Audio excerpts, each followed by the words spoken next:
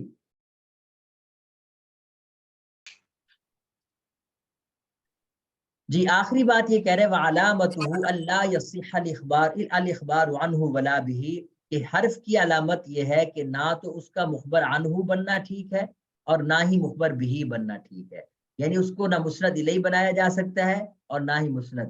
وَأَلَّا يَقْبَلَ عَلَامَاتِ الْأَسْمَاءِ، اور یہ کہ حرف جو ہے، یہ ہوا ضمیر ہے جو حرف کی طرف لوٹ رہی ہے، اور یہ کہ حرف نہ تو اسماء کی علامات کو قبول کرتا ہے ولا علامات الافعال، اور نہ ہی افعال کی علامات کو قبول کرتا ہے. میری آواز ٹھیک آ رہی ہے؟ جی جی استاد جی بالکل ٹھیک. جی استاد جی. تو یہاں تک میں نے عبارت پڑھوائی تھی اور یہاں تک ہمارا سبق ہوا ہے. آپ میں سے کسی کی اور کلاس ہے آگے؟ نہیں استاد جی ہماری تو نہیں ہے. نہیں استاد جی. چلیں تو پھر ہم یہ بھی تھوڑا سا کر لیتے ہیں تاکہ ہمارا یہ جو حصہ ہے یہ مکمل ہو جائے، اور آگے الکلام کی فصل کو ہم اگلے سیشن میں انشاءاللہ تعالی پڑھیں گے. اب سوال یہ ہوا کہ جب حرف جو ہے نہ تو اپنا معنی بذات خود بتا سکتا ہے اور نہ ہی اس میں کوئی اسم اور فعل کی خاصیتیں ہیں، تو پھر حرف کا مقصد کیا ہے؟ تو اس عبارت سے مصنف رحمۃ اللہ علیہ حرف کی اہمیت بتا رہے ہیں. اس سے پہلے آپ ایسا کریں، آخر سے سلمان احمد شیخ صاحب جی آپ عبارت پڑھ دیں وللحرفی سے. جی جی وللحرف فی کلام العربی فوائد جی کالربط بین الاسمین جی نحو زید فی الدار او الفعلین نحو فعلین او الفعلین او الفعلین جی اريد ان تضرب جی اسم وفعل كضربت بالخشبة ہاں کضربت بالخشبۃ. جی جی او الجملتین جی نحو ان نحو، جاء یہ نحو نہیں پڑھنا، یہ نحو یہ مضاف ہے، مضاف پہ تنوین نہیں آتی. یہ نحو نحو ان جاء زید اکرامته اکرمتہ، یہ لفظ کیا ہے؟ اکرمته جی جی وغیر ذلك من الفوائد التي تعرفها في القسم الثالث ان شاء الله تعالی. انشاءاللہ ان شاء اللہ ان شاء اللہ تعالی. جی بالکل. کیوں؟ ان شاء اللہ شاء تو فیل ہو گیا. ان شاء جی اللہ اللہ کیا بنے گا اس کا؟ فاعل کی وجہ جی سے. بالکل جی یہ فاعل ہونے کی وجہ سے. جی انشاء اللہ تعالی، اگر اللہ تعالی چاہیں گے تو انشاءاللہ ہم ان کے فوائد جو ہیں وہ حرف کے تیسری قسم میں، کیونکہ 3 قسمیں ہیں نا، پہلی قسم اسم ہے، دوسری فعل ہے، تیسری حرف ہے، تو ہر ایک کی وضاحت وہ الگ الگ نام سے. جی آگے پڑھیں آپ عبارت. ویسمن حرفا وَيُسَمَّى حرفا ویسمى حرفا حرفا ویسمى حرفا لو نہیں لو یہ پہلے صحیح پڑھ رہے تھے آپ. لوقوعه ہاں لِوُقُوعِهِ یہ اصل میں وقوع، یہ مصدر ہے، وقوع خروج کی طرح یہ مصدر ہے. ٹھیک ہے جی. اب وقوع کو مضاف کیا ہو ضمیر کی طرف تو یہ بن گیا وقوعہ، اور جب اس کے شروع میں ہم نے لام لگایا تو یہ بن گیا لِوُقُوعِهِ. کیا بن گیا؟ لوقوعه. جی ہاں جی آگے. فی الکلام حرفا جی اذا ای لیس طرفا، یہ لفظ کیا ہے؟ ای طرفا. ای طرفا جی اذا بالکل. لیس موجودا بالذات یہ لفظ مثل ویسے رسم الخط میں ہے تو غلط کیا کیا ہے کہ از ہونا چاہیے، از لیسا. جی اذ لیس مقصودا بالذاتی مثل المسندی والمسندی الیہ. ہاں، مثل ہونا چاہیے، مثل المسندی مثل والمسندی الیہ. ٹھیک ہے، اس سے آگے میرے خیال میں بحث ہے کلام کی. تو اچھا، تو اب یہ سوال تھا کہ حرف کا فائدہ کیا ہے. تو مصنف رحمۃ اللہ علیہ اس کی وضاحت کر رہے ہیں کہ حرف کے بڑے بڑے فوائد ہیں. وَلِلْحَرْفِ فِي كَلَامِ الْعَرَبِ فَوَائِدُ. فوائد جو ہے نا یہ غیر منصرف لفظ ہے. کیوں غیر منصرف ہے؟ جی کوئی بتائیں گے؟ نقی یہ محمد صاحب یا آپ بتا دیں ثاقب یہ بھائی. جمع وہ جو منتہا ہوتا ہے وہ آخر جمع جو آ جاتی ہے وہ والا جو جی وزن جمع ہے. منتہا الجموع کا جی وزن ہے. جی جی تو اس وزن پہ جو کوئی لفظ آتا ہے تو وہ غیر منصرف ہوتا ہے، تو اس وجہ سے اس پہ تنوین نہیں پڑھ رہے ہم. تو حرف کے کلام عرب میں کئی فوائد ہیں.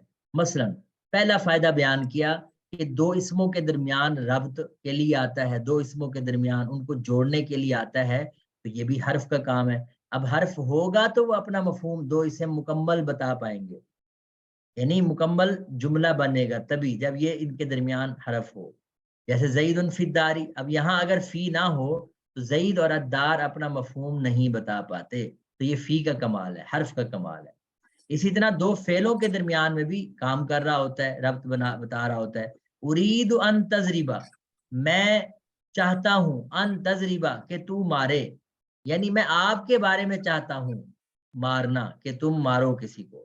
یعنی کہ ارید ان تضربا، ان کا کمال ہے کہ دو فعلوں کے درمیان اس طرح کا مفہوم مل رہا ہے آپ کو. اور یہ کہہ رہے کبھی کبھی ایسا بھی کہ اسم اور فعل کے درمیان ربط بیان کر رہا ہوتا ہے، جیسے ضربت بالخشبتی، میں نے لکڑی کے ساتھ مارا. اب یہاں الخشبہ اور ضربت یہ دو لفظ، ویسے آپ حیران ہو رہے ہوں گے کہ پچھلی کتابوں میں ضرب یضرب بہت استعمال ہو رہا ہے، کیا خیال ہے؟ ایسی ہے جی. تو اس لیے جب ہم پڑھ رہے تھے تو انہوں نے ان مثالوں کو حقیقی مفہوم جو ہے نا وہ پہنایا تھا، اور ٹھیک ٹھاک جو ہے وہ ہمیں سمجھ آتی تھی کہ ضربت بالخشبہ کا کیا مطلب ہوتا ہے. تو خیر کا ضربت بالخشبتی، تو میں نے لکڑی کے ساتھ مارا. اب اس میں با جو ہے نا یہ کردار ادا کر رہا ہے ضربت اور الخشبہ کے مفہوم کو جوڑ کر. اچھا آگے اویل جملتین، یا پھر دو جملوں کو بھی آپس میں جوڑنے کے لیے حرف آتا ہے. جیسے ان جاءنی زید اکرمتہ، اگر میرے پاس زید آیا اکرمتہ تو میں اس کا اکرام کروں گا. تو یہ اف کنڈیشنل سینٹینس ہے. تو ان جو ہے یہ اگر نہ ہوتا تو یہ پورا جملہ آپس میں لنک ہی نہ ہو پاتا. تو یہ چند فوائد بیان کر کے کہہ رہے ہیں وغیر ذالک من الفوائد، اور اس کے علاوہ بے شمار فوائد ہیں التی تعرفها، جن کو آپ جان لیں گے فی القسم الثالث، تیسری قسم حرف میں، انشاءاللہ تعالی اگر اللہ تعالی نے چاہا. اب جس طرح پیچھے فعل کو فعل کہنے کی اور حرف کو، ویسے یہ کوئی ضروری نہیں ہوتا، بس مصنفین کا اپنا ذوق ہے. اسم کو اسم کہنے کی بھی وجہ بیان کی، فعل کو فعل کہنے کی بھی وجہ بیان کی، جو کہ پتہ نہیں آپ کو سمجھ آئی کہ نہیں، لیکن بہرحال وجہ انہوں نے بیان کی. حرف کو بھی حرف کہنے کی وجہ کہ حرف کا یہ نام کیوں رکھا گیا، تو وہ کہہ رہے کہ حرف کا نام اس لیے رکھا ہے کہ لِوُقُوعِهِ فِي الْكَلَامِ حرفاً، کہ کلام میں یہ ایک طرف ہو کے واقع ہوتا ہے. اب سوال ہے کہ ایک طرف تو نہیں ہوتا، درمیان میں بھی تو ہوتا ہے. تو ایک طرف ہونے کا مطلب یہ ہے کہ اذ لیس مقصودا بالذات، کہ کلام میں حرف مقصود بھی ذات نہیں ہوتا، کہ جب آپ کلام کے اندر حرف کے الفاظ استعمال کرتے ہیں تو ان سے وہ حرف مقصود نہیں ہوتے، بلکہ مقصود مسند اور مسند الیہ ہوتے ہیں. تو کہہ رہے ہیں کہ حرف کو حرف اس لیے کہتے ہیں کہ ایک طرف ایک کنارے میں واقع ہوتا ہے. ایک کنارے کا مطلب یہاں یہ ہے کہ یہ مقصود بھی ذات نہیں ہوتا، جیسے کہ مسند اور مسند الیہ مقصود بھی ذات ہوتے ہیں، کہ مسند کا بھی ارادہ کر رہا ہوتا ہے متکلم، اور مسند الیہ کا بھی متکلم جو ہے وہ سمجھانا چاہ رہا ہوتا ہے، جبکہ حروف جو ہے وہ صرف بطور لنک کے آپس میں ان مسند اور مسند الیہ کو لنک کے طور پر استعمال کر رہا ہوتا ہے حروف کو. تو یہ حرف کو حرف کہنے کی وجہ مصنف رحمۃ اللہ علیہ نے بیان کی. ترجمہ سن لیں، وَيُسَمَّى حرفاً، اور حرف نام رکھا جاتا ہے لِوُقُوعِهِ فِي الْكَلَامِ حرفاً، کیونکہ حرف کے واقع، یہی ضمیر حرف کی طرف لوٹے، حرف کے واقع ہونے کی وجہ سے کلام میں حرفاً کنارے کے طور پر ایک طرف ہو کر. یعنی مطلب یہ ہے کہ اذ لیس مقصودا بذات، اس لیے کہ حرف لیسا کے اندر ہوا ضمیر ہے، اس لیے کہ حرف نہیں ہے مقصود بالذات. کس کی طرح نہیں ہے؟ مثل المسند والمسند الیہ، اس مسند اور مسند الیہ کی طرح. جی کسی کا کوئی سوال ہے تو پوچھ سکتے ہیں. یہاں تک آج کا ہمارا سبق ہے. علامات ہماری ختم ہو گئی ہیں. اب آپ کا کوئی سوال ہے تو میں آپ کو نا یہ میں نے کتابیں بھیجی تھی تعلیم النحو یا تدریب النحو کی. جی جی استاد جی ایک سوال ہے تھوڑا سا. ہاں جی پوچھیں. یہ جو ابتدا میں آپ نے بتایا نا اسم کے حوالے سے، اس کی تھوڑی سی صحیح سمجھ نہیں آئی، یعنی وہ جو مخبر عنہ اور مخبر بھی والا مسند الیہ. اچھا ٹھیک ہو گیا. مخبر عنہ کا مطلب مصنف رحمۃ اللہ علیہ نے یہ بیان کیا کہ ہر وہ چیز یا ہر وہ شخص یا ہر وہ کہہ لیں کہ جس کے بارے میں کوئی آپ خبر دیتے ہیں، جس کے بارے میں آپ، عن کا معنی بارے میں. مثال کے طور پر آپ کہتے ہیں جی، میں نے جیسے ایک مثال دی تھی شروع میں، ثاقب طالب، یہ اور بھی کوئی مثالیں آپ دے سکتے ہیں، یا زید قائم. اب ہم یہاں طالب علم ہونے کی خبر دے رہے ہیں، کس کے بارے میں دے رہے ہیں؟ جی ثاقب صاحب کے بارے میں. ویسے تو آپ ثاقب فاضل کہنا چاہیے، تو فاضل ہونے کی ہم خبر دے رہے ہیں کس کے بارے میں؟ ثاقب صاحب کے بارے میں. تو اس کا مطلب یہ ہوا کہ یہ جو لفظ ہے یہ کیا ہے؟ مخبر عنہ ہے. اور جو الفاظ خبر دے رہے ہوتے ہیں وہ کیا کہلائیں گے؟ مخبر بھی، یعنی ان کے ذریعے. با کا مطلب ہے کہ ذریعے، اور عن کا مطلب ہے کہ بارے میں. فرق سمجھ آیا؟ جی جی. تو میں یہ یعنی بتایا. تو مصنف رحمۃ اللہ نے فرمایا کہ جو اسم ہوتا ہے نا وہ مخبر عنہ بھی ہوتا ہے اور مخبر بھی ہو سکتا ہے، دونوں ہو سکتے ہیں. جیسے اس مثال میں آپ دیکھ رہے ہیں کہ ثاقب مخبر عنہ ہو کر اسم ہے، اور طالب یہ مخبر بھی ہے جس کے ذریعے ہم خبر دے رہے ہیں، جس لفظ کے ذریعے، اور یہ بھی اسم ہے. لیکن جو فعل ہوتا ہے، فعل صرف اور صرف مخبر بھی ہو سکتا ہے، یعنی اس کے ذریعے خبر دی جا سکتی ہے، اس کے بارے میں نہیں بتایا جا سکتا. مثال کے طور پر قام زید ہے. اب آپ کیا کہیں گے؟ زید نے خبر دی ہے قامہ کے بارے میں، یا قامہ نے خبر دی ہے زید کے بارے میں؟ قامہ نے خبر دی ہے کے بارے یعنی میں. کھڑے ہونے کے بارے میں ہم نے بتایا، یعنی زید کے بارے میں ہم نے بتایا کہ زید کھڑا ہوا ہے. تو گویا قامہ جو ہے یہ مخبر بھی ہے. تو ہم یہ کہنا چاہ رہے ہیں کہ فعل صرف مخبر بھی ہو سکتا ہے، مخبر عنہ نہیں ہو سکتا.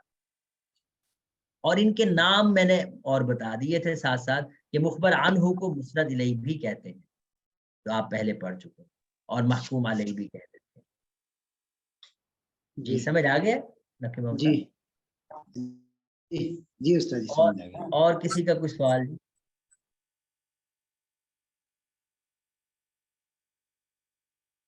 ٹھیک ہے جی، آج تھوڑا سا ٹائم زیادہ ہو گیا. بہت شکریہ آپ کے تشریف آوری کا. انشاءاللہ پھر اگلے ہفتے میں یہ کہہ رہا تھا کہ تدریب النحو میں اسم فعل اور حرف کی علامات کی ایکسرسائز ہے، مشق ہے، وہ آپ نے اگلے ہفتے کر کے آنی ہے.